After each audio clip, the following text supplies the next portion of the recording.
আমাদের প্রতিদিনের জীবনে সবচেয়ে পরিচিত দৃশ্যগুলোর মধ্যে একটি হলো বাড়ির ছাদ বা ইলেকট্রিক তারে বসে থাকা কুচকুচে কালো কাকেদের ঘোরাঘুরি। পড়ার বই বা ছোটবেলার বিভিন্ন রঙিন গল্পের বই পড়ে আমরা হয়তো তাদের স্রেফ প্রকৃতির ঝাড়ুদার বা বুদ্ধিমান পাখি হিসেবেই দেখে অভ্যস্ত। কিন্তু আপনি কি জানেন, কাক প্রয়োজনে প্রায় 1.5 যুগ ধরে আপনার প্রতি শত্রুতা বা মিত্রতা পুষে রাখতে পারে।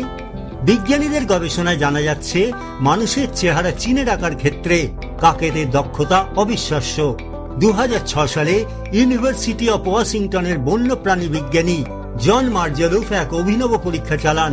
তিনি একটি ভয়ঙ্কর দর্শন বিপজ্জনক মুখোশ পরে 7টি কাককে খাঁচাবন্দি করে আবার ছেড়ে দেন। এরপর থেকে গবেষকরা যখনই ওই মুখোশটি পরে বিশ্ববিদ্যালয় চত্বরে হাঁটতেন, দেখা যেত কাকেরা তাদের ঘিরে ধরে তীব্র চিৎকারে রাগ প্রকাশ করছে।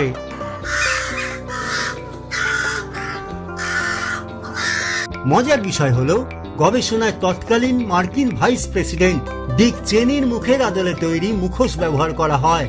এই মুখোশ পরে যারা কাকেদের খাবার দিতেন, তাদের প্রতি কাকেদের কোনো বিরূপ প্রতিক্রিয়া দেখা যায়নি, কারণ ডিক চেনি কাকেদের ভালোবাসতেন। এই গবেষণাটি প্রকাশিত হয়েছে বিজ্ঞান পত্রিকা proceedings of the royal society BA। গবেষণার এই তথ্য প্রকাশ করেছে Earth.com। এই গবেষণার সবচেয়ে চমকপ্রদ দিক হলো কাকেদের স্মৃতিশক্তি স্থায়িত্ব।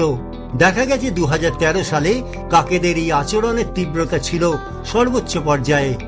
এরপর ধীরে ধীরে তা কমতে থাকে এবং দীর্ঘ 17 বছর পর 2023 সালের সেপ্টেম্বরে যখন গবেষকরা আবারও সেই মুখোশ পরে চত্বরে যান, তখন কাকেরা আর কোনো প্রতিক্রিয়া দেখায়নি।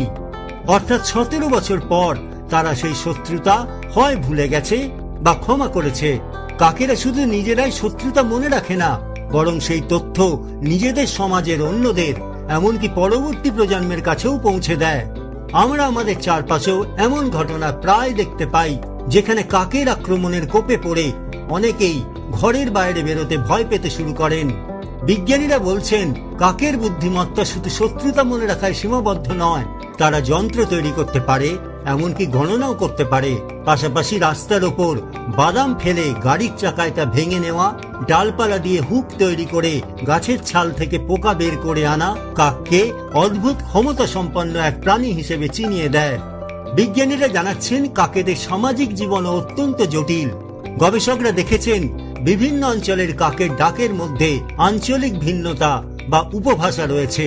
যখন কোনো কাক মারা যায়, তখন আশপাশের সব কাক সেখানে জড়ো হয়ে এক ধরনের শোক সভা বা জমায়েত করে। কাজেই কাক কেবল প্রকৃতির এক সামান্য সদস্য নয়, বরং বিস্ময়কর স্মৃতিশক্তি, সামাজিক শিক্ষা এবং সমস্যা সমাধানের অদ্ভুত ক্ষমতা সম্পন্ন এক উন্নত প্রাণী।